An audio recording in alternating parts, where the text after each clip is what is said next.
And the candles, other flowers over there. See you're an avid reader. Oh yes, I try to read more. I mean, I grabbed all of these books. Like since I'm in one of these neighborhoods with the free book things, I've just been collecting books forever. I'm thinking like, what if I move somewhere and I won't have access? Is it that little thing, like it'll be on the corner somewhere? It's just a little glass thing. Oh shit, I got one of those by my house too. They're nice because if you just check them, you'll find something a lot of the time. I thought it was like a book donation. So like, if you don't want the book anymore, you just put it in there. Someone, because mine's by a school, so I figured they grabbed and put it in their library or something. If they wanted it. I think it's just like, what do they call it? Give a book, get a book, or I don't know. Something like that. The whole yeah. idea is it's an exchange thing. Like anybody can put a book in there, and anybody can take a book out of there. It's just kind of what we're doing. I have a book. It's by Iceberg Slim. He was a pimp, and it's called "The Story of My Life." I should put it in there, see if anyone grabs it. You want to read this book about a pimp, guys? Give that to me personally. I'll add that to the collection. Fuck it, I got Sounds you. like my kind of book. I feel like books are. I rediscovered books in the last like 2 years. I was like, oh my god, like there's actual information in here. Legit same. Like I hated reading it during school. I think there was like maybe like 2 or 3 books I actually liked. But the rest of them, I was like, why the fuck are you making me do this shit? But then again, like 2 years ago, I was like, shit's kind of cool. Yeah, like there's real stuff in there. You're like, oh my god, like, so wait a minute. Because the thing is, the internet is kind of like books, but just all the information is taken out of the books and put onto the internet. Whereas a book is like the direct source coming from one person for like 400 pages usually, Right. or like with a textbook, it's all this information combined. It's a whole different thing. I feel like I learn differently when I pick up a book and read than if I like Absolutely. see something in a fucking Google article or something. Absolutely. It's not going to stick in my brain the same way. Books are awesome. I recommend books to everybody. Absolutely. Yeah. I've read like 2 like self-help books. I've read the pimp book. I'm so mad I can't remember his name right now. Oh, fuck. It's gonna bother me. Hold on. The pimp book, though. The pimp book is like a nice one to put on the list. It's nice to read books about pimps, pimps and hoes. You know, you got to read. Do you have a about favorite these. author? Favorite author? Probably not. I'm really bad at picking favorites. I can think of a couple books that were really nice. I think damn, I don't have my phone next to me. I would find my list of books that I've read. You know what? I'm gonna find the list. But did you find your thing? Yeah, James Baldwin. I've read a few of his books. James Baldwin, you'd say is your favorite? As of right now, I haven't like really gotten into like reading specific authors' books. It's just like if I hear it and then, like it sounds good, I'm like, okay, I'll take a look at it, I'll read it. But I haven't like narrowed it down to certain authors. But I've read like 2 or 3 of his books. And you just like the way he writes? Like, what is it about it that you like? I guess the mixture of he'll tell you, like he'll explain how something works, but then he'll also give you a little bit of room for your own interpretation of it as well. Or like how something's happening, but then also, I don't know. I feel like that weed fucked me up. That makes sense, though. Because, I mean, I think that a lot of good art does that. I think that's like a hard line to walk, where it's like you want to say something, but you don't want to say something so on the nose, so directly that it says what it says on the face of it. You want it to be left up for interpretation in some sort of way, so that way you can return to that art 10, 15, 20 years later, and it's always a different feeling and a different interpretation, or depending on the different person, they're going to have a different interpretation of it, because you allowed that room for the reader or the viewer or the listener to interpret. I think even comedy is kind of that way sometimes, where like you kind of want to let them think and figure some parts out and connect some of the dots. Right. You think you know what the punchline is, but then it's something completely different. Exactly. And being able to do that and work within those lines is cool too. It's all kind of the same thing, which is hard. It's hard to write proficiently. I think that's the word, right? You're trying to really like put all these pieces together all at once. I think the best art does that well. Like even books are like that. Let me find my list of books. I got a list of the books. I think it's just the books I read this last year. I think so. I know if I type in the name of one of the books, I'll find it. So we'll just type in the name. Yeah. Brave New World. That was a great book. Brave New World. Yeah. So yeah, I'm sure. Well, maybe not. Did you read 1984 in high school? Because a lot of people. Yeah. So that was one of the books I liked. Yeah, 1984 is a crazy book. I need to reread 1984. Quite honestly, I want to do the same. Yeah, and then there's again like with stories like that, it's just crazy because they're political novels, but they're like dystopian political novels with like crazy narratives about like this future, this totalitarian future. And the difference between Brave New World and 1984 is 1984 is like a authoritarian one where they just took over and now they're watching you all the time. Yeah. It's just, that's what it is. And Big it's like Brother's super always surveillance. watching. Yeah. Which I'm holding my cell phone right now, folks, if that says anything. So, and then the other one is Brave New World, where Brave New World's kind of different. The idea is they've taken over through taking advantage of like pleasure and the things that make people happy, and so they give you this drug called soma, and all the time you're just using this drug, and you're just it's not like you're feeling good it makes you feel good all the time, but it makes you complacent, so you're cool with whatever. And then like throughout the book you kind of realize like, oh, it's not even like this because they're taking advantage of everybody. It's like everybody agrees to this because everybody wants to be feeling good all the time. And so everyone gave consent to do this drug. Yeah, like you actually, you would think that they're doing it for the wrong purpose, but in a way, it kind of makes sense. Sort of, because the book's cool. The book's a great book. It's by Aldous Huxley.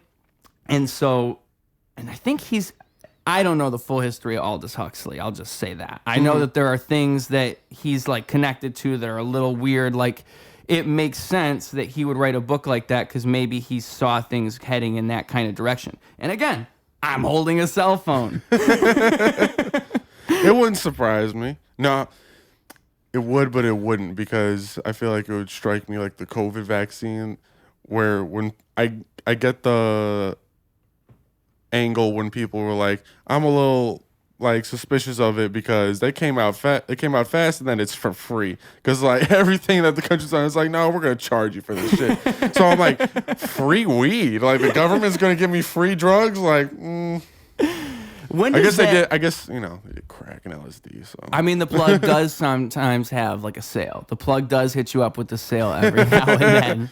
He's like, hey, bro, you've been buying from me for a while. You know what? I got you. Don't even worry about it. Maybe that's what they were just hooking us up with the free one, like, yo, I got this extra shot or 10 if you need one. Right. Oh shit. That kind of reminds me of like a movie I was just watching. Have you ever seen Leave Tomorrow Behind? Leave the World Behind. I didn't. I watched like I heard of that movie, and then I watched a bunch of clips of it. I'll say that. Okay. So I know the general premise. It kind of gives me those vibes, but instead of the drugs, they actually used military, and it kind of broke out into like a civil war. Great movie, terrible ending.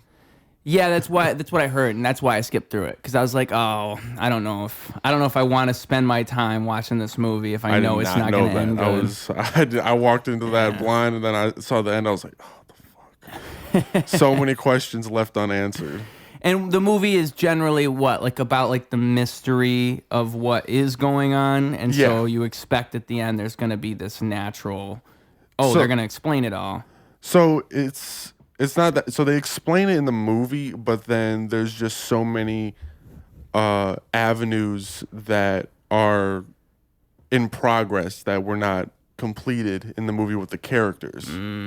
Yeah. So it's like, oh, what was gonna happen to that guy? What was gonna happen to her? What was gonna happen to them? All stuff like that. And it's kind of like the Chekhov's gun thing, where it's like if you're gonna introduce something in the plot, it has to come back later. It has to resolve. It's kind of like that's a rule of writing things. If something's there, it has to be there for a reason. And they broke that rule. Yeah, it sounds like they broke that rule. Yeah, no. They do it, but it's M. Night Shyamalan all over again. M. Night Shyamalan, Adam. But yeah, he's an interesting director. He's got some interesting things. Did you watch The Happening? Did you ever watch that back in the day? M. Night Shyamalan, The Happening. This man who makes these movies, every movie he makes, he releases it and he tries to dazzle the people, to amaze the people, to have a twist that blows their minds. He probably considers himself a professional mind blower, and I consider myself a professional mind blower, so I know one when I see one. And you know what? I'm looking at professional mind blowers right now through this camera, through this screen. You, my friend, are a professional mind blower as well. And we got t-shirts so you can let everybody know that's what you are.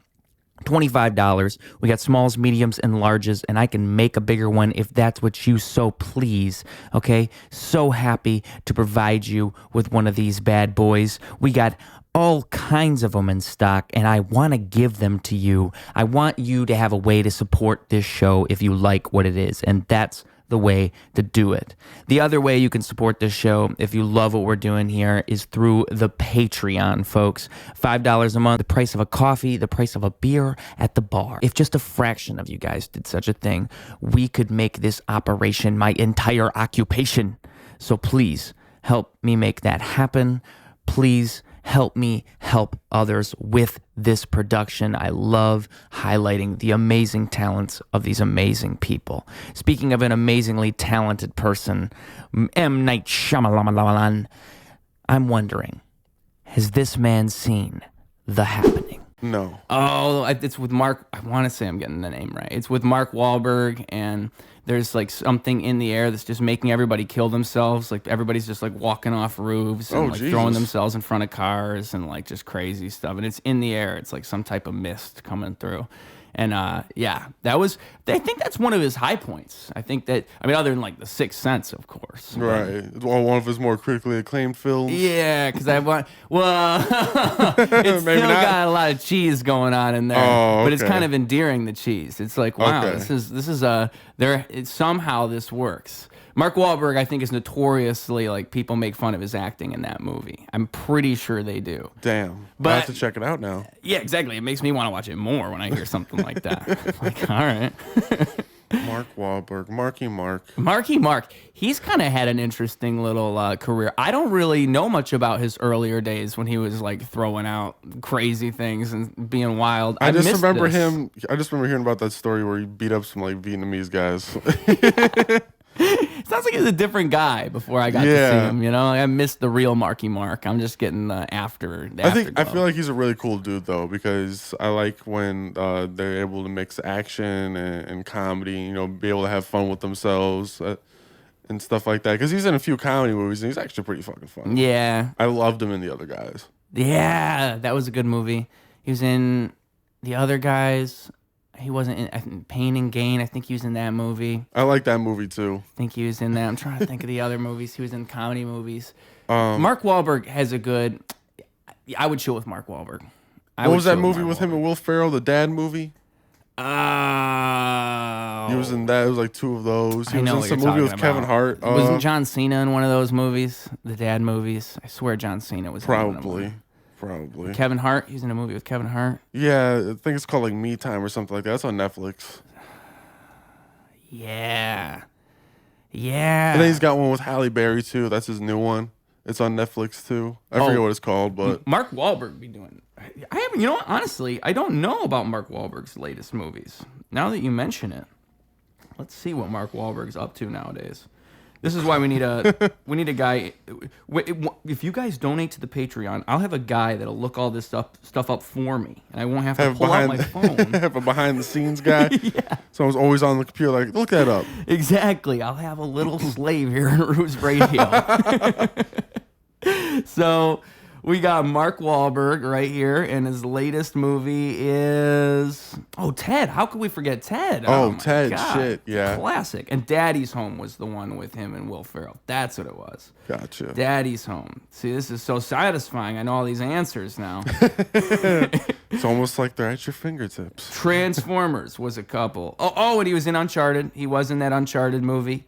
Yep, he was in that. Ted 2. Boogie Nights. Boogie Nights was a great Mark Wahlberg movie. Boogie Nights probably the best Mark Wahlberg movie if I had to think about it. Of all the ones I've seen, Paul Thomas Anderson's like one of the best directors ever. Arguably for sure. Oh, I love that guy.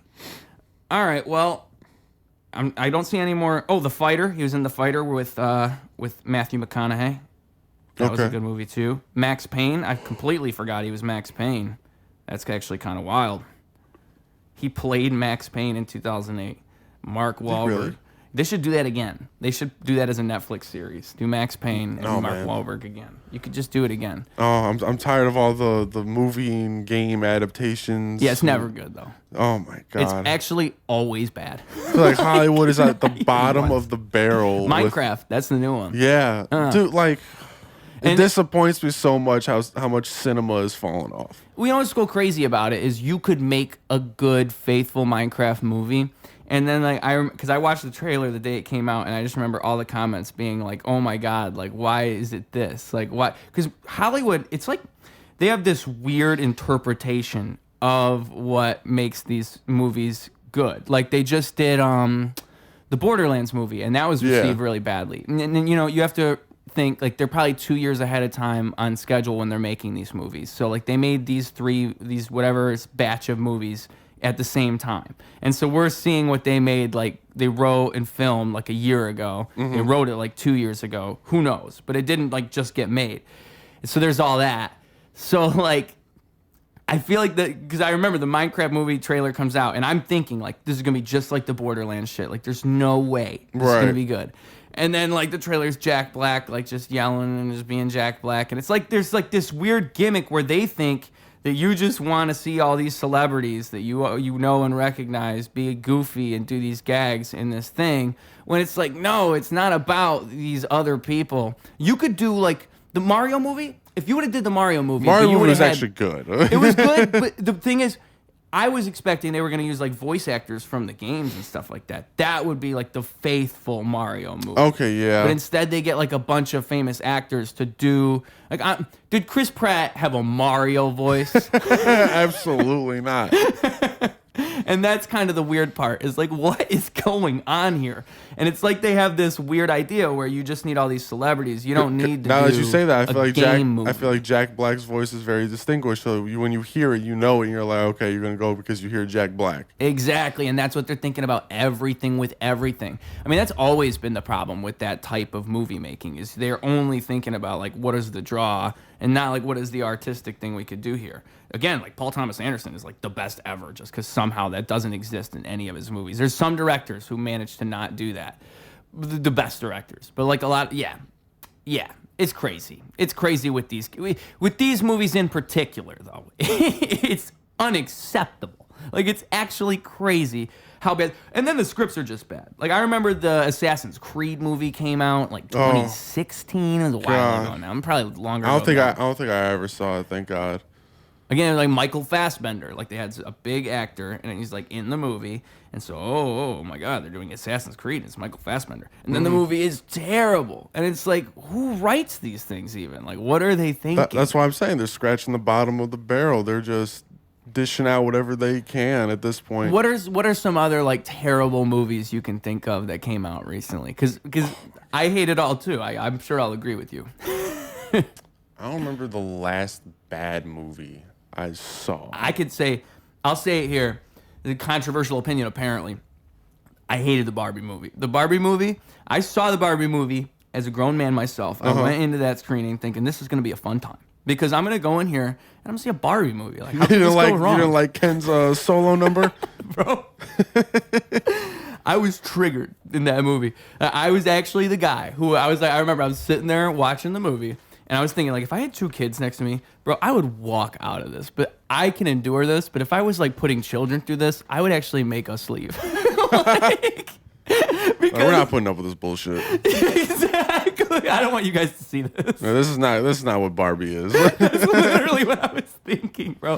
Because I went in there thinking, like, this is going to be fun. Like, I'm seeing Barbie. Like, this is going to be, like, a fun, like, oh, Barbie goes to the real world. You could do a lot with that concept. Yeah. That's a fun concept. The trailer didn't make it seem like this, that, or the other. It made it seem like normal, like, oh, it's just a fun thing. And then the movie's like just like throwing all these ideas at me, and I'm like, wait a minute, what is this supposed to be? I wasn't going in expecting much when I saw the Barbie movie, but I think it exceeded my expectations a little bit. That's saying a lot, but it's still, I was like, all right, like, it's a movie. Okay, so there were a couple parts where I'm like, what's going on here? The first part I remember is when Barbie is like talking to the little girl, and the little girl like throws this like thing at her, like, Barbie, I hate you, your capitalist propaganda. And Barbie's like, and it's like, Yeah. I'm like, what the fuck? What is this? Right. And then it just kind of kept going that way. And now I think that was the first time they really did it. And then the second part of the movie that got me was when Ken was walking through, like, well, oh, no, it was when the guys looked at Barbie's butt when she was in the real world. Like, the first second Barbie's in the real world, everybody's checking out her ass, and she's got to deal with the male gaze. I'm like, Yeah. oh, my God, no, we're going to keep going there. And then the third time I remember was when Ken was walking through America, and they had, like, the montage of all the dude things. And it was obviously, like, what a girl thinks a dude is. Like, Yeah. like, dude shaking hands and like making deals, and like Ken's loving this, and that's Ken's interpretation of the real world. It's like, bro, like, this doesn't have to be all this. We could literally just have Ken be stupid. Like, Ken could be a dumb comedic character who has Right. like a simple mind. The comic relief. Exactly. He doesn't have to be like the epitome of maleness. We don't have to go there and make it like a patriarchy movie. Why did it have to be this? Why did it have to be this? And that's what makes me sad, is everything has to be that. Like, it's not even that. That's what that is. It's like, if you want to make a big Barbie movie, it has to be political for some reason. It can't just be a fun Barbie movie. Like, people even complain that Disney does this now, where all their movies are like that. They always have to have something that appeals to this. I get triggered easily, guys. I'll admit it here. I saw a gay guy in a Disney movie, and like the old man in me was like, this ain't right.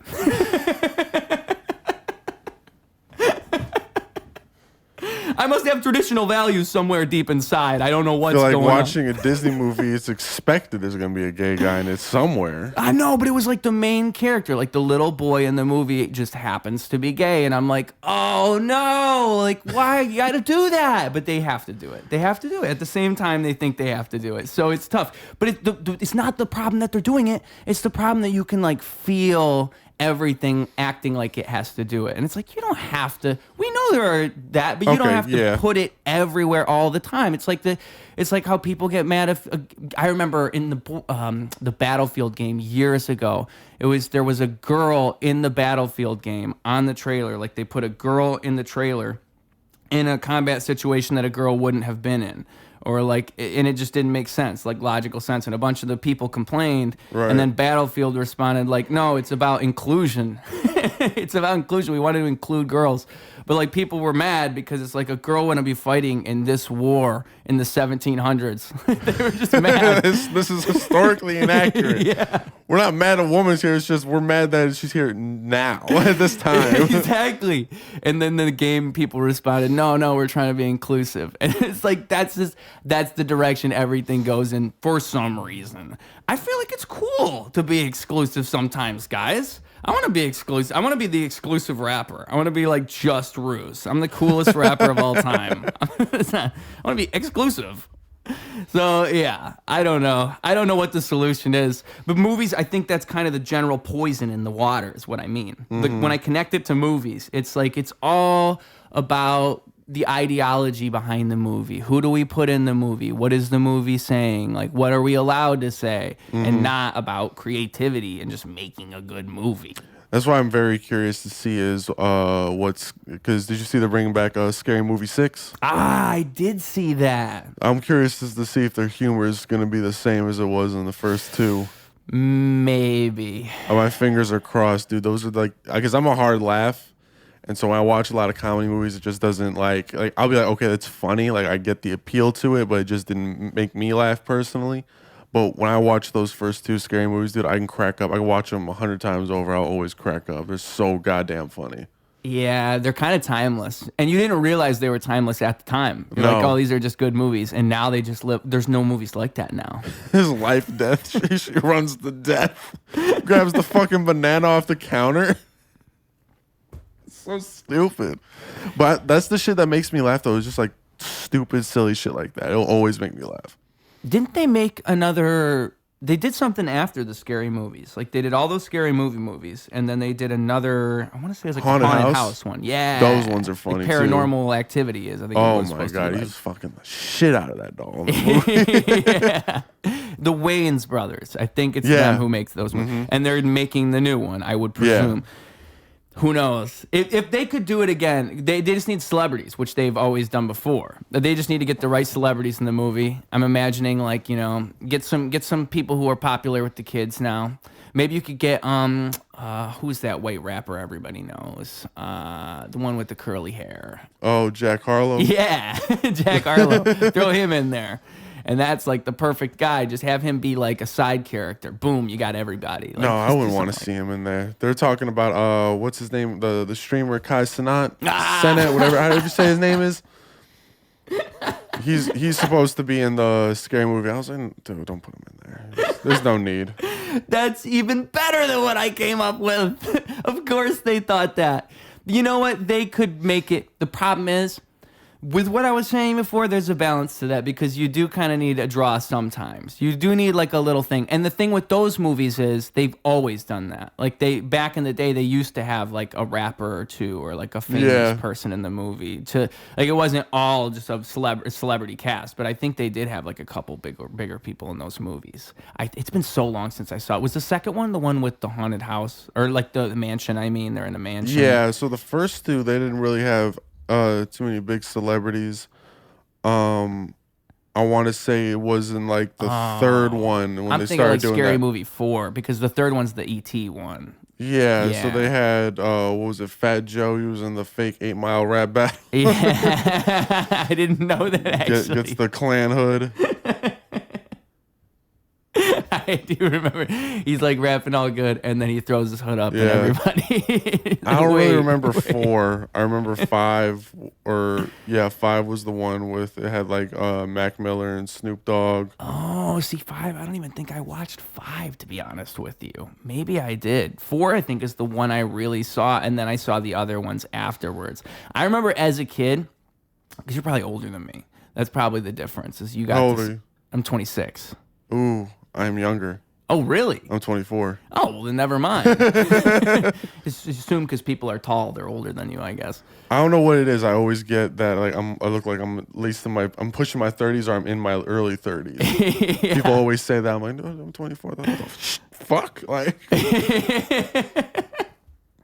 That's fun. I mean, sometimes you want to look younger, but sometimes you want to look older. You know, you can just throw people off. You know, one day you'll actually look 30 and you'll be like, damn. Like, right, I'll be 30. I'm like, I look this way because I'm 30. Yeah, one day it'll really happen.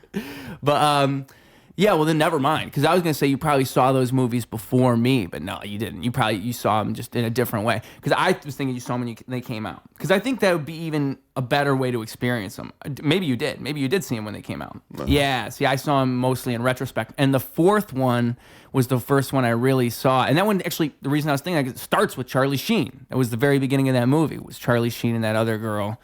Was that the one where he falls down after he takes the boner pills? Yeah. I'm seeing this as like a 10-year-old. Like, wow. Right, that's fucking. This is awesome. Right. It was Cinema's 4. Mm-hmm. But yeah, man, I hope they do. If they just do that kind of humor, I think it'll work.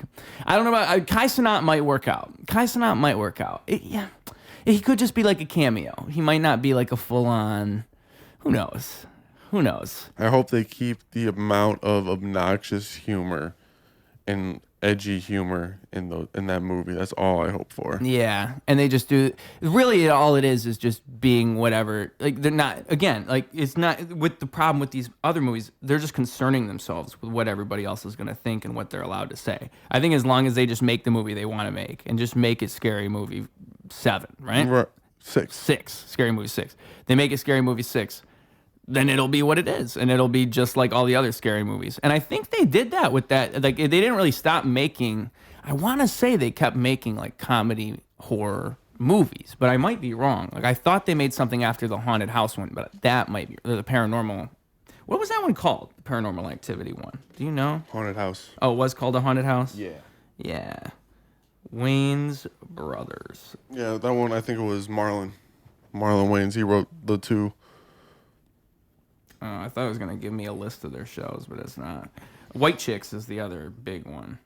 Sorted by popularity. Scary Movie, White Chicks, Scary Movie 2.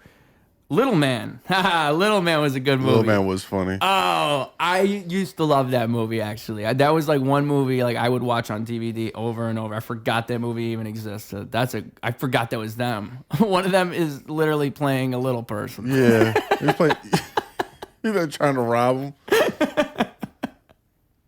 I mean, that's great. 2006. That movie's from 2006.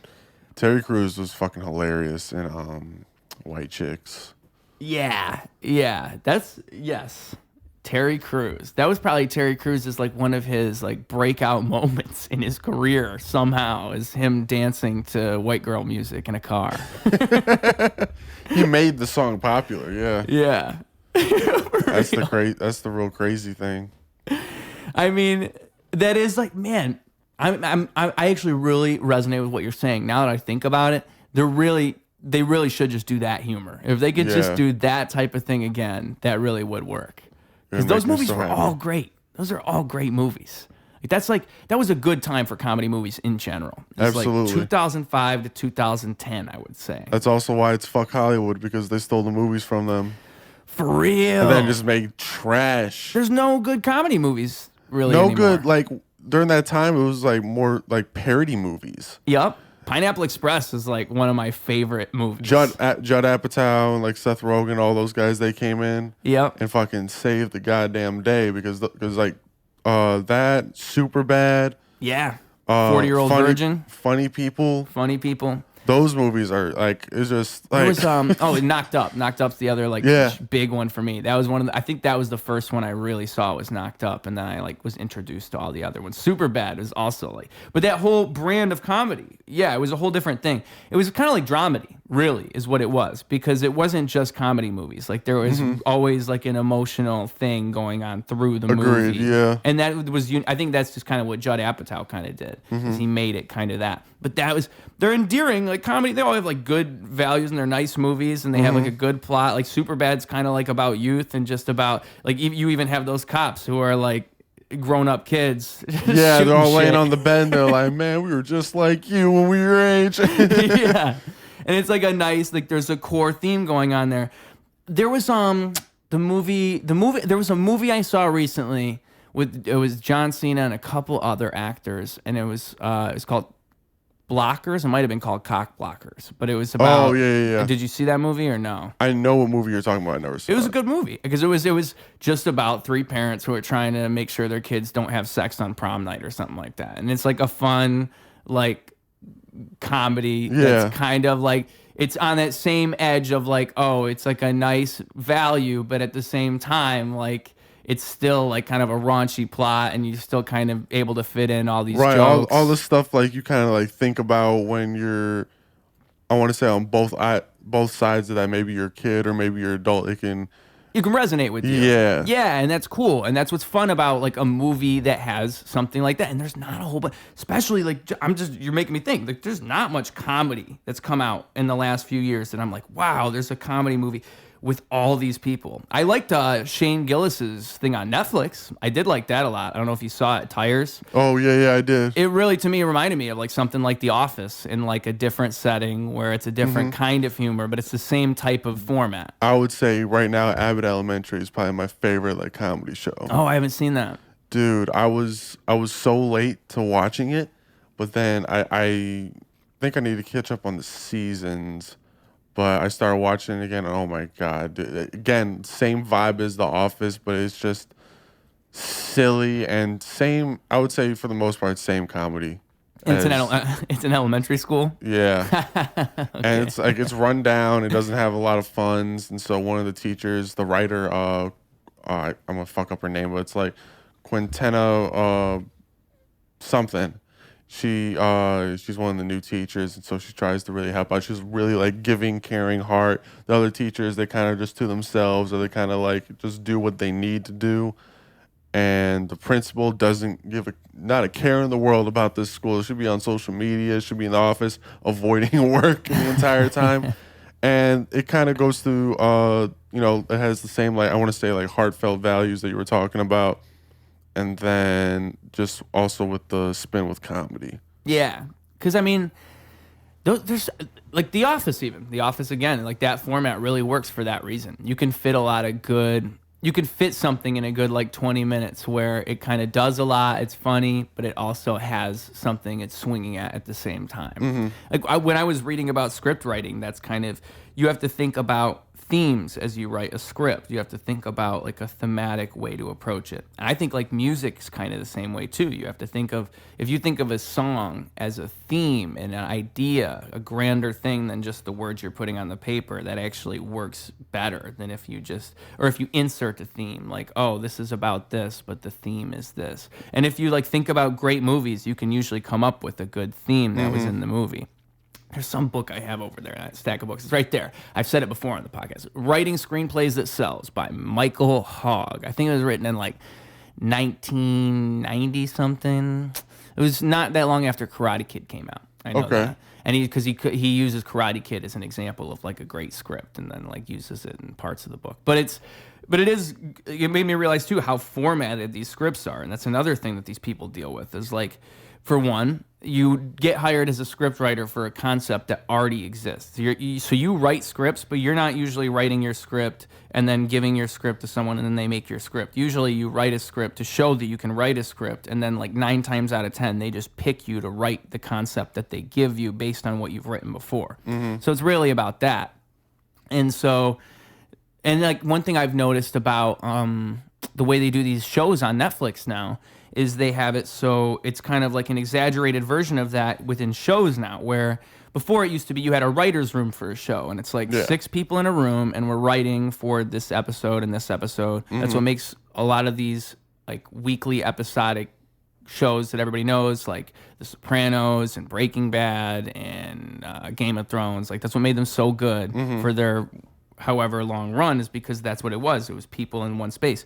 Now they just like, they'll give people ideas for what the episodes are, and they've seen the show before, so every episode has like a different writer, which is normal for a show. Normally you have different writers for different episodes, but they don't even know each other. That's the difference now. They're just hiring people through online things and just telling them this is what the show is, this is what the episode is. So there's no coherence, and that's one reason that everything's bad. Like everything's bad because it's not what it used to be, literally. Like the whole way that they do it is different. So it's nice when I hear someone recommending a show to me like you are now, Abbott Elementary. I will watch this because if you agree that everything's bad and you're telling me this is good. They swept at the Emmys, so really, yeah, they're killing it out here. Them and The Bear, but the Bear I have not watched, but I've heard good things. But like you said about the writers' room, I remember I was watching. There's a show on Netflix. It's David Letterman, and he's like I think it's like David Letterman. My next guest needs no introduction. And Jerry Seinfeld was on there, and he was talking about when he was writing Seinfeld, and the writers, none of them were funny. And he called David Letterman. They were talking about that, and David Letterman goes, "Wouldn't it be weird if they were? Like they shouldn't be ready for the job or be cut out for the job. They're not writing a comedy." But I feel like it works with the writers' room. Not everyone knowing each other and not knowing really what direction to go in. I feel like that's why they always say. Brainstorming helps out. Kind of get an idea how everyone thinks a little bit. And it's different. It's a different thing if you're working with different people or if you're doing it by yourself, like no matter what it is. I think writing a show would probably be easier with 5 people than 1. Yeah. I think that's one of those things that's kind of like, of course it would be. Like if I say to you, like, oh, well, how could we do this? You're going to come up with twice as many ideas than if I just came up with it by myself, like just by principle. That's why it like blew my mind when I read that Sylvester Stallone wrote Rocky in in a week. He wrote that movie? Yeah. No shit. I had no idea. Wow. I wrote it like a week. I was like, what the fuck? A week? Wow. Write this critically acclaimed movie? See, that's and again, like that's why I say that is because people think that's all movies. Like for some reason, somewhere in your brain, you think like someone just writes a movie and gets it made. But like that's actually like a crazy story in itself. Just the fact that he was able to write that movie and make it happen. Right. Most people can't do that. You can't just write a movie and make Rocky happen in within a year. Right. Imagine being in that situation, being that guy. Like that's a miracle that. Yeah, that we'll happened. give this guy we don't know a budget for this film. Yeah, sure. I wonder who he talked to. Like he had to talk to the right guy. Right. Who directed Rocky? That's a good. Did he direct it too? I have no idea. I didn't even know he wrote it. You're blowing my mind right now. Oh my god. I thought he was just the star. Nah, he wrote it. Wow. To my knowledge, I don't know. It may not be true. He might have had like help, but even that in a week is crazy. That's crazy.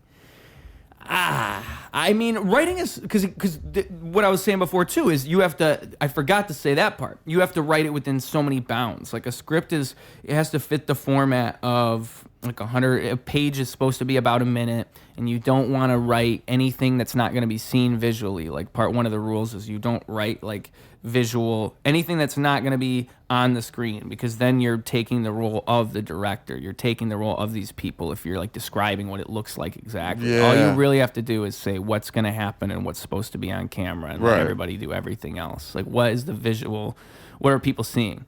And the same thing with like talking, like you just as basic as possible. And it's about 100 however many pages, so 60 to 120 pages. If you had like a 300-page script, that's a long ass script.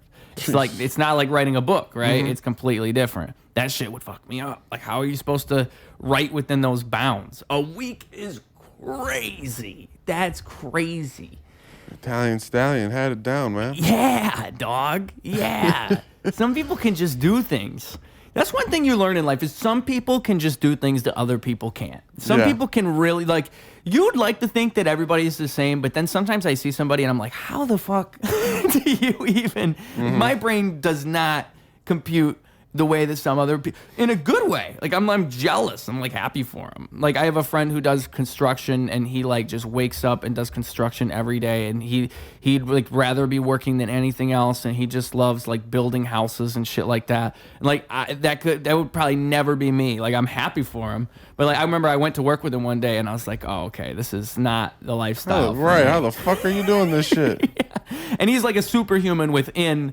that group. Like he's like the leader of the group, and he like, you know, like he really takes advantage of the situation. He basically builds the houses himself. Like he just lays it all out for everybody. He's the one who kind of throws shit together. And so again, I look at him and I'm like, damn, like you're made for this. Right. You found your calling, dude. Yeah, exactly. And that's good. That's good. Right. It's kind of hard to do that. Some people have no idea what the fuck they're going to do forever. It blew my mind, like how many people really don't know what they want to do. Like, especially like I feel like everyone has that when they graduate high school, they're in college, they really just kind of like going through the motions still. They don't know what they want to do, because I felt that way too.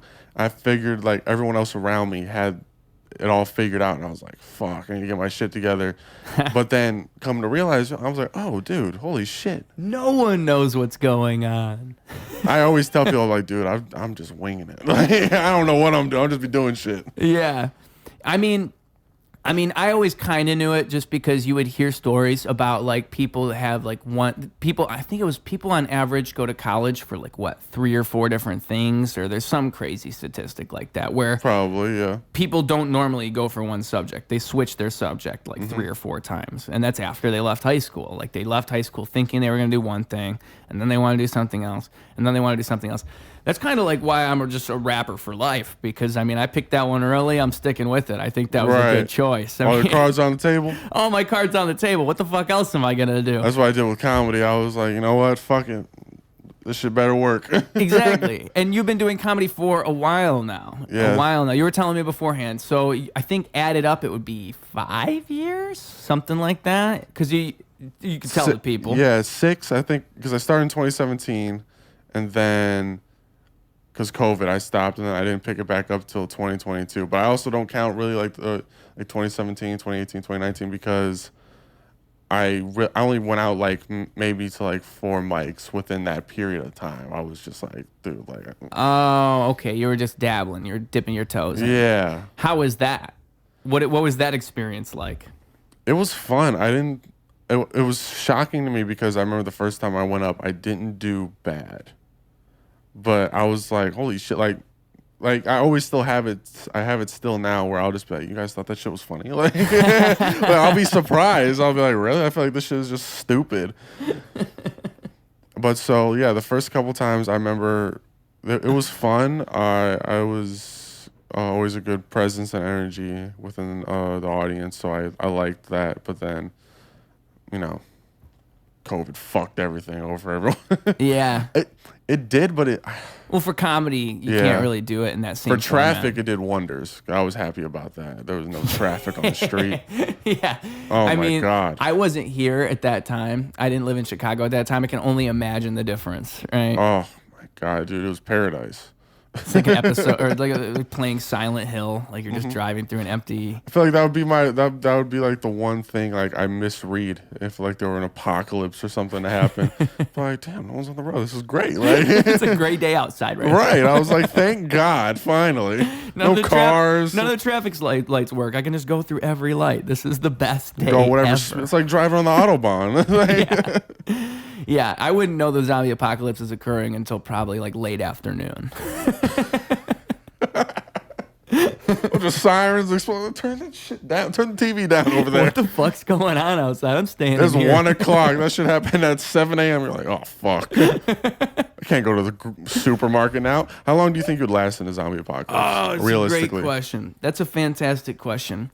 Realistically, see that's say you had the tools for it too. So say like, all right, you got a gun, you have water, you have food, you've got I don't know what else. Like I can't think of like a gun, water, food, and like a decent supply of water. We're talking like couple Yeah. months worth of water, couple months worth of like dry foods or something. yeah. Okay. Let's say what else would you need?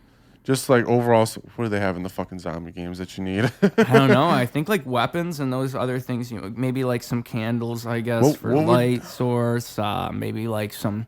If we're trying to be Medicine. picky, Let's say you have medicine. I feel like that's definitely an important one. I live near a river, so I can wash my clothes. We'll say that, you know, because there's probably no electricity. Maybe there is, but probably not. So you got you got gas, so that way you can have a car. Yup. And Yup. we'll just say like various things like batteries, lighters, stuff like that. Okay, so basically, I have all my essentials. Let's say I could like realistically survive off of these essentials for 6 months to a year. How long would I survive? I would say, if I'm being realistic, because that's a key caveat in the question. It's like I have to be realistic. I can't just give a fun answer and just lie. I would Because say I don't think the supplies running out is the biggest concern as much more as going out to see what's going on or going to the supermarket, grabbing more supplies. Not that you need it, but you know, rather be safe than sorry. Yeah. So you know what? Think about that. I would say probably around like 3 months. Gotta give myself 2 to 3 months, because at a certain point I'd start going outside again and be like, you know what? It's probably fine. I could probably handle it, and I'd probably misjudge that, and the zombies would still be pretty bad out there.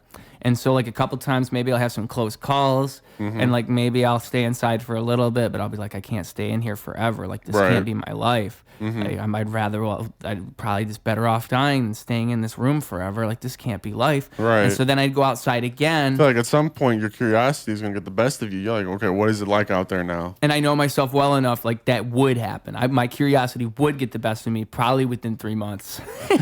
By that point, I'd get caught in a situation. I'd get surrounded by zombies. It'd be over. I would like think I'm fine.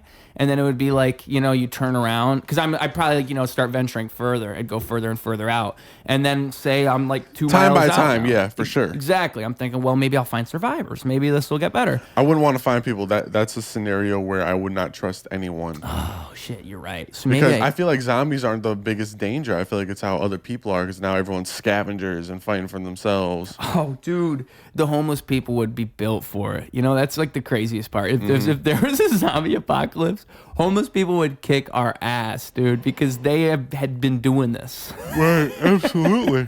I knew there's some truth to this. Yeah, I never really thought about that. Like, they have a lot of practice. Like, they're not changing their lifestyle much at all. Matter of No. fact, they can just break in easier now. Right, yeah. Now they have a house. Like their life got better because of the zombie apocalypse. I don't know how long I would survive, honestly. If I had 6 months supplies. 6 months to a year. So let's say this is like a rough estimate. Like you could get all the way up to a year if you like really pace this stuff out. That's because again, I know myself enough that I wouldn't. I would probably last 6 months. that's why I said 3 months too. Is I was thinking like I'm gonna overuse the shit and start getting nervous, and that's why I'll start leaving too. I was thinking there's no way I'll stay inside. I'll start to get worried about running out of shit. You would run through everything in 6 months, like you would just go through all of it. Maybe probably like 9, but I don't see myself making a year with the supplies. Yeah. Because if I find some weed, I'm gonna smoke. I'm gonna get hungry again. It's gonna be a disaster for everyone involved. I think with the added 6 months, or let's say 9 months, I think maybe like 16 months. That's not bad. 16, maybe 17 months. That's not bad at all. You think you'd last that long? Maybe. I feel like the biggest concern again would be the people. Yeah. So what makes you so confident? Like, how would you make it through all that? How would you make it through the people and the running out of supplies? Oh, I don't think I would make it through the people at all, but I feel like, most places at that point are just going to be already fucking ran through. There's not going to be much supplies. Oh. You're thinking utilitarian-wise, like, they're just going to run out of shit.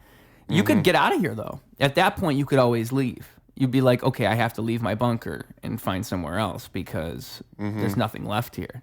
I would continue to go back. That would be home base. I wouldn't venture too far unless need be. This is a terrible place to be in a zombie apocalypse. Like in a major city. Yeah, no. It's a terrible place to be. Like, Absolutely. I would honestly, one of my main concerns. That's where most zombies are going to be. Exactly. Right. Like even the zombie numbers would be. I didn't even think about that. Duh. Literally all the zombies are here, and they would like migrate outwards. I would probably go somewhere like not like Wyoming or not Utah or maybe Utah, Montana. I would go somewhere out there. Yeah, you want to go. Population's like very low. Northwest, right? Yeah. Northwest, just anywhere in that corner of the country. There's like nothing. At that point, fucking learn to build a goddamn cabin or something. Just do what you can. Become a monk. Exactly. Yeah. Dude, a zombie apocalypse would suck for so many reasons. Do you think the Amish would get infected? Who knows? Maybe they're built different. Like maybe they're well, because they don't use technology, so they have no need to go into like any popular areas. They grow all their own food, to my understanding. Yeah. So I feel like they wouldn't. I feel like if they were, it would take a severely long time. Yeah. Yeah. Well, because they're self-sufficient. Yeah. Exactly. Like they would actually, again, like even more so than the homeless people. They've been doing this for a while. Their lifestyle would change. Those guys got it on fucking lock during the zombie apocalypse. Yeah. Matter of fact, and like even their defense, like just imagine the Amish people like standing outside with guns and shooting zombies. That'd be the coolest shit ever. Shooting zombies with a musket would be funny as fuck. Like, oh, fuck. Oh, dude, Amish people in a zombie apocalypse are probably actually be like, they'd be the alpha omega. Like, I feel like absolutely. Them and maybe the Native Americans. Maybe the Native Americans and the Amish would have like a good, but I think the Amish are more built for it because Native Americans have kind of adapted to modern culture more than Amish people. Like Native Americans still participate in a lot of our modern technology, whereas a lot of the Amish people are, they just, it's against their religion. So, exactly. They stay off of it. I mean, one funny thing about Amish people to me is I realize now they can use things that aren't technology, but they're not allowed to do it themselves. Like someone who's not Amish has to do it for them. Like because when I'm taking the train from here to where I'm from, so I'm going from Chicago back up to Michigan, you'll see Amish people a lot of the time. So they're allowed to take the train because they're not driving the train. Like they're not the ones maneuvering the train. They're just on it. Oh, they found a loophole. They got loopholes. And it makes me think, like, when they're in the hotel room, like, when it gets dark, they either have to accept it or they have to have a non-Amish person flip the light switch for them.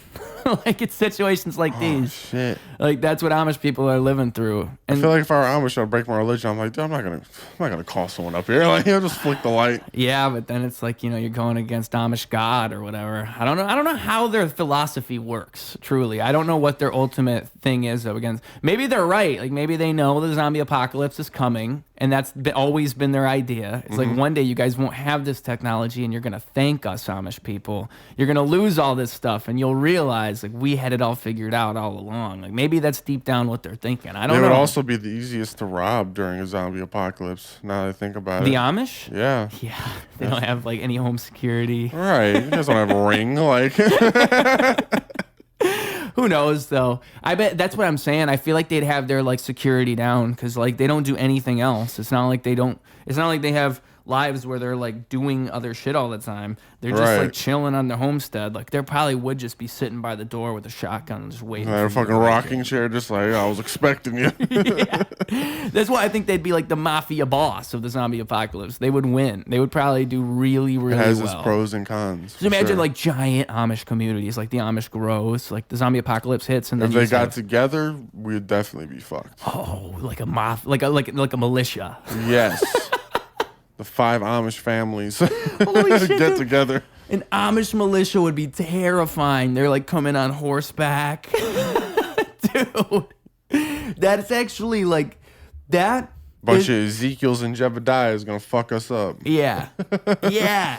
They just come rolling through major cities, just fucking killing everything. Oh And my I would God. say like it would be like history repeating itself. Like you just have everything in warfare, and somehow the Amish come out on top. Like if all the technology just stopped working, the Amish people would have a solid chance. That's what would have to happen. If just like somehow there was a way that no technology works at all, because that's what I'm imagining. Do they use cash, the Amish? Or is it? You think it's just trades? Probably bartering. They probably do bartering. keep cash for when they have to use it. Like again, if they take the train here or something like that, they have to have cash. So Right. they probably do make real money somehow. Because you just have to go to the bank, open up the door, ask the teller to pull some. Well, no, you have to have a bank account. I guess they could set that up electronically. You could always put your money. You'd have to always, yeah. How the fuck would you do that? They'd have to stroll up. They'd have to walk in. They'd have to say it all. They'd have to be like, "Here's my account number." But the teller's doing all the work for them. Yeah, But you could do it that way. They just don't have the glory of like banking any other way. They always have to walk in and they have to talk to them. They don't have any other choice. It's not like when you can just drive through the ATM or you can like do all this Right, other yeah. stuff. That would be the difference. It's like so My many whole thing mental is- hurdles. Yeah. Right, because the only way that works is that if another person is doing this, another Amish guy is doing the same thing, you're working for him, so that he just gives you hard cash. Because most places they do direct deposit. He's not doing anything electronically, so Yeah. Yeah, that's a good question. I imagine that they would use normal cash. I would assume they use normal cash and they just pay you in like cash. an Amish janitor at a grocery store would suck because instead of using the little Zamboni, they're just mopping everywhere. It's like Jebediah, why don't you just use the Zamboni? It's like, no, I can't touch anything electronically. We're gonna mop every square inch. He spends his whole shift mopping the store every day. Just the mopping bucket. He's allowed to at least use. He could also use a rag, mop and a rag. He's got 2 Yeah. options. All right, it's not that. He's not using no Swiffer. Like, no. Poor guy. You know, it's the I don't know if it's mechanical. I think he can use it. I think it's if it has electricity in it. Like I think he can use things that are mechanical, but you can if as long as it has electric power. I think he could get away with the Swiffer. Okay. Not like a Swiffer, not like when you plug in. Yeah, or like those you ones can't do with like, that. You can't even, oh, fuck, they can't use vacuums. No. That sucks. That actually, no pun intended. But for real, that does suck. Because, like, what the fuck are you going to do if you don't have a vacuum? Like, for real. There's no other way to get rid of that shit on the rug. Like, what are you going to do? I've thought about that. Like, you have shit on a rug. What are you going to, how else are you going to rip that shit out? Is there a roller? Maybe they have devices for this, the Amish people. Like, maybe you roll kind of like when you have lint roller and you're rolling lint off your shirt, maybe you can make a giant one of those for the floor, and that's how Yeah, you you get could the shit try, off yeah. the floor. Sometimes, like for ChatGPT, I'll type in like, how would I use this if I had no electricity and no. And now I realize that's like the way you'd figure shit out for zombie apocalypse. You just ask those questions that way. Because I did ask that for washing clothes. I was like, how would I wash my clothes if I didn't have any electricity or anything like that? And it said like, oh, in previous times they would go down to a river, like the nearest water source, and they would wash their. I'm like, oh yeah, of course. There was something that they used to use. I don't remember what the fuck it's called, but it's a little like washboard. I think maybe that's what it's called. Yeah, that washboard. is what it's for. You're right. See, yeah, I forgot that part. Yeah, you rub it against the washboard, and it's like that thing with it's got ridges on it. It's a metal. It's like a long thing that you hold, kind of shaped like a tablet, and then it's got ridges on it. You wipe the clothes along that, probably just like rubbing dirt off of it. As simple as that's the friction that takes it off, which is like it's smart for them to even figure that out. Like, oh, okay, it doesn't just get washed if you don't rub it against something. Right. we gotta make something to Gotta rub it put against. some elbow grease into it. So I need to get one of those, and where the fuck do I get one of those? For Right, my zombie apocalypse again, because you probably won't have like all these things you think are nice. When's the last time you saw an ice cream truck? I've heard him not that long ago. Really? Yeah. I've heard him. I don't think I saw it, but I think I heard it. Maybe I was hallucinating. Oh, me and one of the guys I work with, we were talking about that. He's older. He's like in his 60s. So he was talking about like payphones and everything. I was like, when's the last time you saw an ice cream truck? I was like, that's like seeing a payphone now. You like, what the fuck is it doing around here? Yeah, payphones. I was just talking to somebody about those. They're really gone. Like even the places that used to have them a couple years ago, now they're gone. Like I remember seeing payphones around 4 or 5 years ago. Like, oh my gosh, there's still a payphone here. Right. And now I'll go to that same place and I'll be like, oh, it's gone. They tore it out. I feel like they should have kept it just in case, your phone dies in public. Yeah, there's good things about payphones. But maybe they just didn't make any money anymore. Maybe nobody ever uses them and it just sat there. That could be what it is. Which is like crazy because you go and watch those 90s movies where like a cool scene happens in a payphone and you're like, whoa, what are those? Right, Superman gets changed in one. You're like, how the fuck did he do that? Yeah, can't do that anymore. You can't. Now you have to go in like the dressing room at a clothing store and have the same effect. You gotta be in an elevator. There's no payphone to get inside of and change really quick. It's kind of sad. Right. It's sad when things like that disappear entirely because a payphone kind of was like its own thing.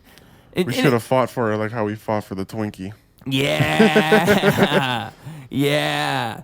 Or how we are fighting now for these flavored vapes, bro. Gosh. We got to fight for our right to vape. That's what I say. I don't even vape, but I think we got to keep the flavored vapes. That's what I say. I don't vape, but how are you going to take the flavored vapes away? I feel like what are you going those to take are the away best next? The sellers. menthols? Are those the best sellers, the flavored ones? That's the problem. They say that because it's the best seller, we can't keep selling it because it's getting young people addicted to vaping. And that's the argument that they're using, which I think is also true.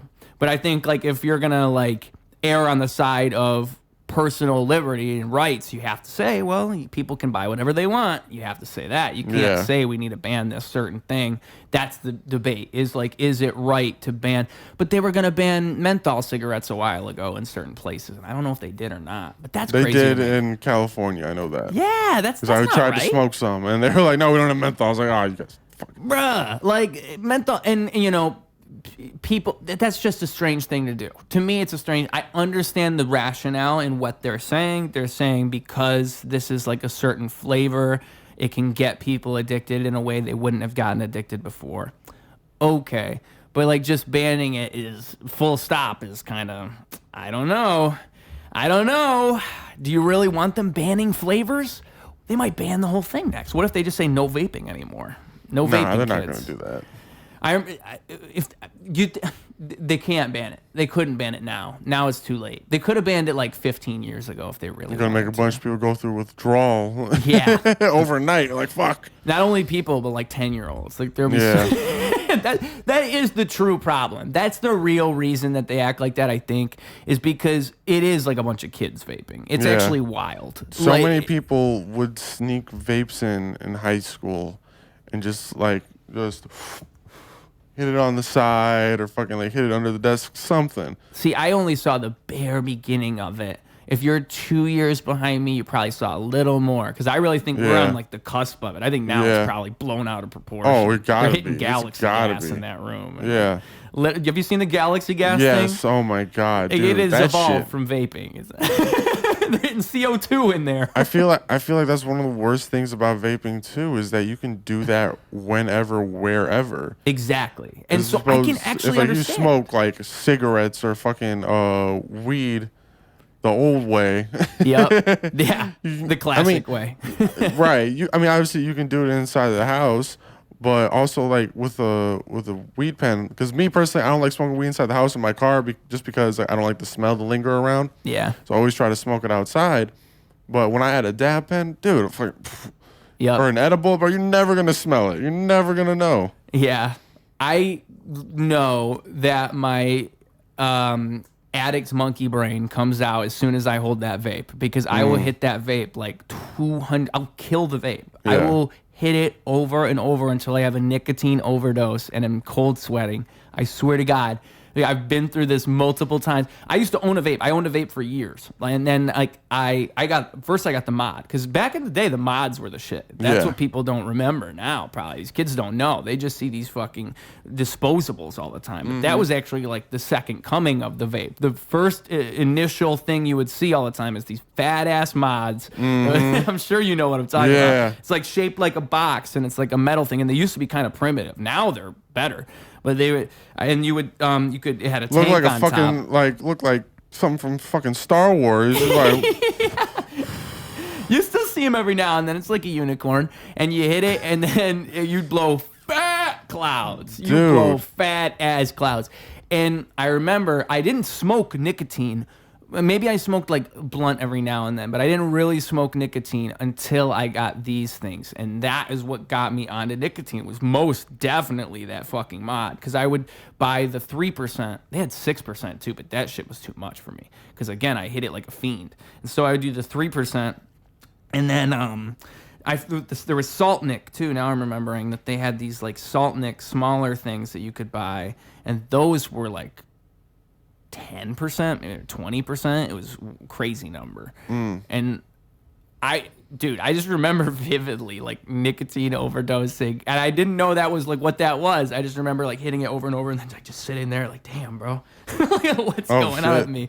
And that's what a nicotine overdose is. You get like hot but cold at the same time. You just feel kind of like sick almost, like just kind of dizzy. But I couldn't stop myself. I can't stop myself with those damn things. I can't do it, and I blame myself. I have self-control. I say it's my problem. I just can't even touch him. I can't touch him, and that's what it is. Right. But, to each their own. Some people love vaping. They can vape all they want. No. You can't take your the body, flavored your vapes choice, away. right? That's why I brought it up. I caveat put all that first when I say, you can't take the flavored vapes away, folks. Right. I hate vaping. I don't even like it. I'm a fiend. I can't even touch the thing. But you can't take the flavored vapes away. Right. Oh, and when I smoked, I did smoke menthols. For the record. For the record. I smoked for like 1 month, but those menthols, because I went from vapes to cigarettes, and those menthols were fire. Oh my God. And I religiously understand why people smoke cigarettes while drinking now. That makes perfect sense. Oh my God. There's nothing that feels better than a nice cigarette when you're drunk. Yeah, like holy shit. It's like a whole different experience. Oh my goodness. It's so strange. I understand the Ben Affleck meme where he's outside with the fucking drink and he's just like, like it's exactly how I feel. That is the experience, is the look on his face. Yeah, because it's like a certain. So smoking a cigarette regularly is like, oh, this is nice. But smoking a cigarette while drinking is like, whoa. It's like taking a giant deep breath outward. Meditative exercise. I think that's the best explanation as to what it is. It's like taking a big, deep breath out. Yeah. It's so strange. And it's its own thing. And I know that now. I only smoked for a month. But now, like, whenever I drink, I'll think, I could smoke a cigarette. Right. One wouldn't hurt. I could do that.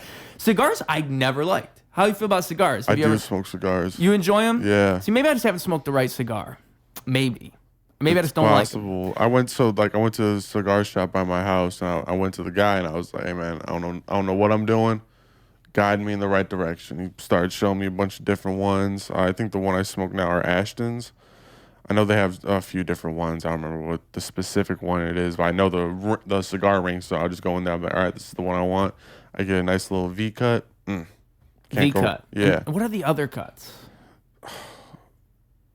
I know there's a couple different ones. There's like 3 or 4 different There's one ones. that's like a tiny little oval, if I'm right. Yeah, that's the one I get. Oh, that's a V cut. Yeah. Okay. Then I think it just gets bigger. I think there's one. I think one of them is just like a poke. Like a little pincher hit. Yeah. But no, man, I like them a lot, especially because my drink of choice whenever I'm at like a nice like cocktail bar or restaurant is old fashioned. Yeah. And so that's those two together. Oh my God, it's like peanut butter and jelly. Exactly. I was gonna say cigars and alcohol would probably go together amazingly because I don't think I've ever really like drank and smoked a cigar. That'd probably be the way to do it. Mm-hmm. Yeah. I was doing a show out in Michigan City, and I ran into a guy I used to work with. He lives out there, so he came out to the show, and it was at this little like brewery lodge, and we were there until like probably like 3 a.m. I think we both put down like 4 old fashions. Damn. I was like, at one point, I was like, dude, a fucking cigar would be so awesome right now. I was like, I wish you would have told me before. I got some at the house. I was like, fuck. Let's go. Right. Yeah. With comedy again. So you did those 4 shows. You wouldn't really count that. You would just say that those were kind of like dipping your toes in. And then COVID fucks everything up. You come back into comedy after that. Then that's when you would say you seriously started. Was after all of that. Yeah. And what was like so you just started really going to shows as opposed to like just doing it every now and then. That's the difference. Yeah, I kept going to mics like once every week. Like I would like one on Monday, one on Tuesday, one on Wednesday, and then I would just keep doing that. The one I went to the most was Riddles over in Alsip. Okay. Yeah. And what's the different because it's obviously a different room every time. So like how did you get a sense of that? Like, oh, I gotta say different stuff in different places, or was it kind of a similar thing? Would you just kind of be yourself? Well, how'd that feel? I would say probably at the beginning, that's how I felt, where I was like, okay, I'm only gonna tell like a certain joke in a certain room, but as time goes on, you're like, no, you gotta if you want to know if it's funny, it should work in any room. You know, funny's funny. Yeah. And you said before when you were going up there, you're just saying dumb shit and you're just surprised they're laughing. It's because I feel like I know myself well. I know how my brain works. I think I'm already ridiculous as is. Just like the shit I come up with. And so it will just surprise me when I'll be like, you thought it was funny though? Like, I thought it was funny. Okay, that's fine. But you guys too? Like, it's just, I guess, I don't know. It's a very like shocking feeling. Interesting. That's probably a good way to keep yourself doing better though, is not like think I'm the funniest person in the world, but just think like I'm just surprised you guys even are working with me here. Thanks for liking me, guys. Like that's probably what my experience would be. I'd be like, wow, that was the dumbest shit I've ever said. Like that got the biggest laugh out of all this. Right. That was the dumbest thing. I really do think the earth is flat, but these guys you guys think I'm fucking joking? Like, no. Like, yeah. They don't know I'm really like this. So, but that's and then so you just kind of go with that then, and you just kind of be yourself. And so now, is it the same 4 places that you're going to, or are you going to more different kind of venues? Or how's that working out now? Always trying to go to different places. I feel like going to different places always brought you. I believe in the phrase, you want to do something, you want to have something. I don't remember what the fuck it is. Want to have something, do something, maybe? No, it's, I don't know. That bong hit was still fucking me up. I remember my first like big bong hit. Oh my God. It was the first bong hit I ever took. That shit killed me. Oh my fucking God. I was coughing for like 10 minutes. I was like me and my friend, we couldn't stop. Like, this is a horrible way to smoke. Why would anyone do this? And we got so fucking high, we're like, let's do it again. Yeah, that's the problem with the bong hits, is they're alluring like that.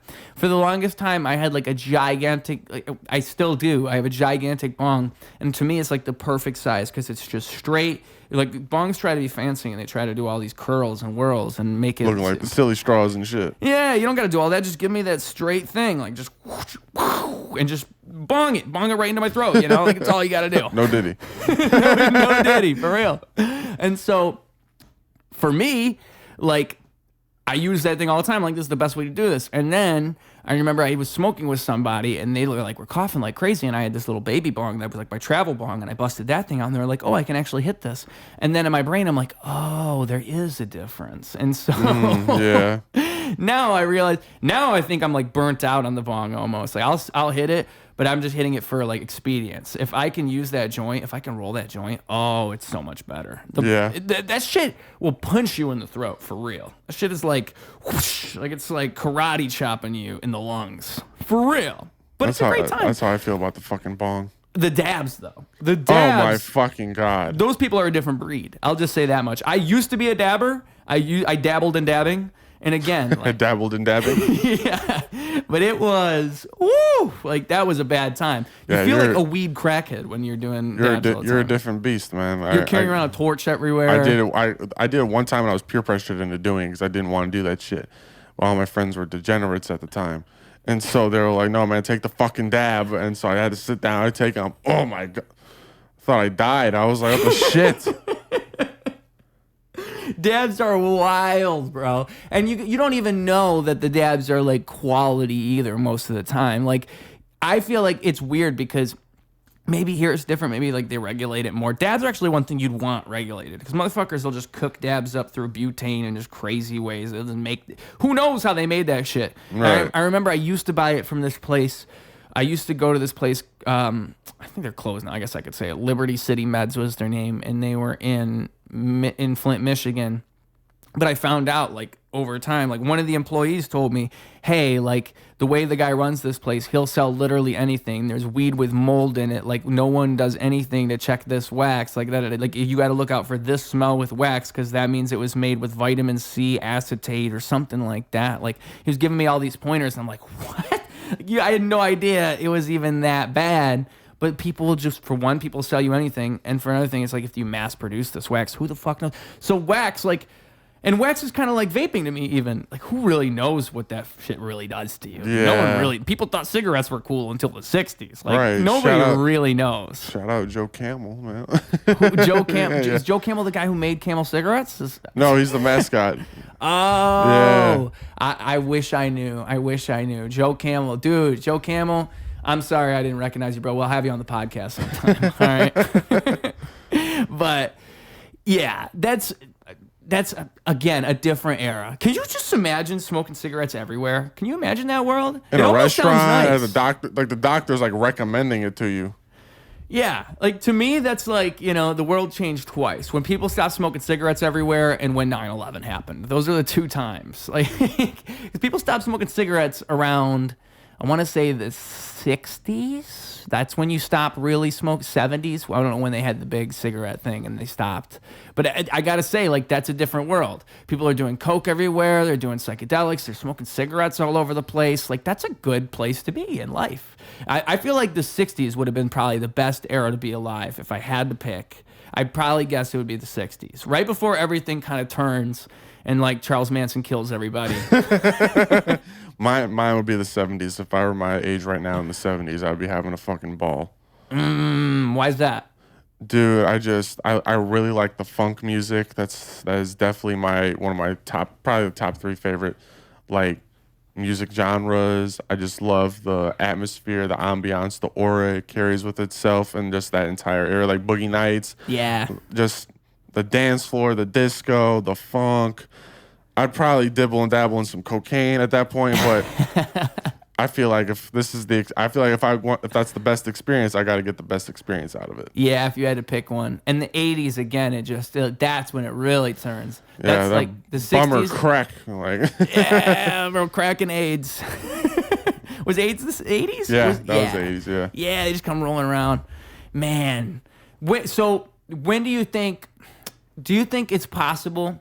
Have you heard this theory that the world ends in 2012 and then everything's actually been after the end of the world, after the world really did end in 2012? See, I like to think that the simulation at least like got overloaded around 2012 and now the simulation's caving in on itself. That's my theory. I think our simulation has too much to handle. It's like in 2012 everything was kind of working out and then all of a sudden like things like get more and more complicated to the point where now you don't know. Like, I think we're approaching the singularity. That's my ultimate theory. If I was a scientist, I'd say we're approaching singularity. Would you agree with this theory? I don't know, man. I don't know what's going on. I don't know what to believe. I don't know if I necessarily just have a theory of like what's happening. It's just I know that I don't particularly care for it. Like it doesn't look like it's going in a good direction. No good. Bad vibes all the way. I don't bad know. vibes, guys. I don't know what's gonna happen. I can only hope that we prepare for hope for the best, prepare for the worst. Yeah. So Could be awesome. Like literally, life could just get better and better and better, and we'd have no idea. We just have to have optimism. Life is a beautiful thing. Life is all about perspective. Art is all about perspective. Like both of those things. I think that's why art demonstrates that. It demonstrates that you can make that decision and view things the way you want to view them and have that within yourself. You really can pick how to look at something. Like sometimes you're just looking at it the wrong way. And optimism and hope is generally the better way to look. Even with, I think comedy teaches you that. Like, hey, let's just be hopeful and laugh about these things rather than, be sad about these things and it's all bad. You can make a joke. It's all about perspective because, you can either be like sad and fed up about it, or you can kind of see the humor in it and be like, okay. I see the humor in anything I don't agree with, truly. Like, if I don't agree with somebody and they're saying something wild, I'm like, wow, this is a crazy situation to be in. Generally, that's my reaction every time. I'm just like, you know what? I kind of want to ask this person a question. Let's get to the bottom of this. I'll start digging in the rabbit hole, man. I'll be like, all right, what are you really about? I get excited. I'm like, or I'll play like devil's advocate. I did that one time. I remember I was on a date with this chick. And she told me she was a flat earther. And so I asked her, I was like, okay, if the earth is flat, does that mean we live in a dome? She was like, yeah, we live in a dome. I was like, all right, if we live in a dome, what killed the dinosaurs? And she tells me, I don't know how much of this dinosaur stuff I really believe in. I was like, what? I was like, you don't believe in dinosaurs? Like, there's not a whole occupation dedicated to digging up dead dinosaurs. I was just mind blown. I was like, I just chose the opposing side, but then she hit me with a curveball. I was like, okay, hold on. I didn't think the rabbit hole got this good. You know, it's so funny as I hear that kind of story. I'm like, that's my kind of girl. I would love that. I would just ask her stuff all the time. I'd be like, tell me more about the dinosaurs. Well, why do you say that again? She was a sweetheart. Yeah, exactly. Like, she probably has some wild theories, but she's probably also just mad creative. She's probably got some creativity in her. Trying to stay on the optimist side here, okay? But that is wild. Like, what would it take to not believe in dinosaurs? You'd have to think all those bones are fake. You'd have to think, like, all those times people pull out those bones, those are fake pictures. Right. And, like, those are fake bones. Maybe I'm trying to think, like, the mental Olympics. It'd be like, maybe you'd have mental gymnastics. You'd have to say that someone planted those bones there on purpose so that we would think that they were dinosaur bones. Because you know that they digged up the bones, unless all of that's fake. But if that's real, then that means that it's all an elaborate prank from like the ancient people. Like, hey, let's put these giant bones here. Right. That would be a fucking prank, wouldn't it? Yeah, that's the only answer in my mind. That's the only logical explanation. Because I was sitting here thinking about like, well, if they just like they wouldn't just dig holes and throw that shit in the dirt, rub it around a little bit, and be like, oh, look what we found. Like, who's gonna dig a hole that fucking deep? But for like ancient civilizations to do, and be like, oh, let's just fuck with these guys. Yeah, I guess they're gonna believe in fucking dragons and shit. Right? Like this fucking dumbass. Let's write about dragons and they'll believe. Cavemen just drawing. Like these fucking idiots are gonna believe this shit. And they got us. Right? They actually got us. We go in museums and look at their jokes. Like, do you have a bathroom, sir? Oh, right there. Right there. And actually, that's fine because I kind of got to pee too. All right, cool. It's a pee break, folks. So, this man has things to do. He's got people to see. He's got faces to be, okay? And so you know what has to happen? He has to bounce. But when that happens, we got to end the episode. It's got to have a real conclusion, folks. So you got to give them the social medias. You got to tell them where they can find you, any of that good stuff. Give it to them right now. This is your final chance, sir. I'm glad because they fucking deactivated my old Instagram account, so... What a shame, what a shame. Oh, goodness. But shoot me a follow on Instagram at comedian Stephen Black. Got a show I co-produce with Will Hill, Bingo Bash Comedy Show. It's on December 27th. Come check us out, man. It's going to be a fun time.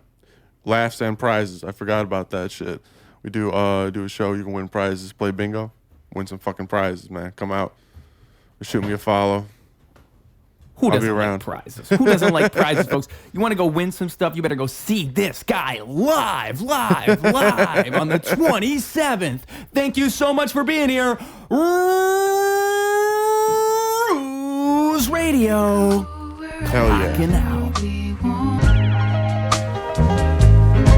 I got the world in my pocket, got a girl on my arm, got an eye in my socket, whirlwinds in my palms. I'm a free man. Let me lead you along. I can show you something different. Let me sing you a song. Ain't no algorithm touch me. Ain't no balance this lovely. I found a way.